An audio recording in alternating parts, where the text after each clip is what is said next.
আমি তোমার পুজোয় পাইনি ডাক। রবি ঠাকুর 25শে বৈশাখ।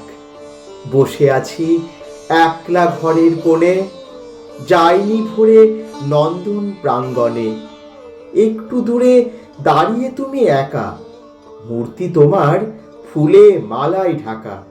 কত মানুষ, কত রকম মন, কত আবেগ, কাঁপা সমর্পণ। বুকে তাদের তোমার ছবি আঁকা, নিজের মতো করে সবার খুব গোপনে রাখা। কত রকম কথার কলরব, কত নতুন কবিতা সম্ভব। গানে গানে বন্ধন যাই টুটে, 25শে বৈশাখের পত্র পুটে। তোমার চৈত্র দিনে শালের বন কোথায়? এই যে সাজানো প্রাঙ্গণ, কত রকম স্তুতি এবং স্তব।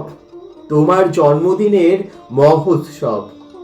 যাইনি, আছি একলা আপন মনে, তোমার কথা গানের সঙ্গোপনে।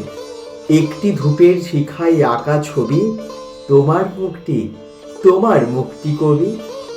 একটি প্রদীপ গন্ধে মৃদু, একটি কনক চাপা, একটি মাত্র চন্দন টিপ বুকের কাছে রাখা। একটি মনের বাঁধন ছেঁড়া, একখানি একতারা। নদী আপন বেগে, আপন আবেগে পথ হারা। তুমি আমার একার সঙ্গোপন, তুমি আমার নিভৃত সেই জন, যে জন আছে মাঝখানে, ঠিক মাঝে।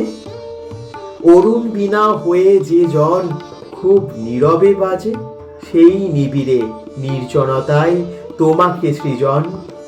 একটি জনের মধ্যে পাওয়া সকল বিশ্বজন, সেই তো আমার তোমার দিকে চাওয়া। প্রাণে আমার স্নিগ্ধ তোমার পরশটুকু পাওয়া। সেই তো তোমার জন্মদিনের ডাক, সেই তো আমার 25শে বৈশাখ। ছুঁয়ে আছি সঞ্চয়িতার পাতা, তোমার চরণ ধুলার তলে একটি প্রণাম রাখা।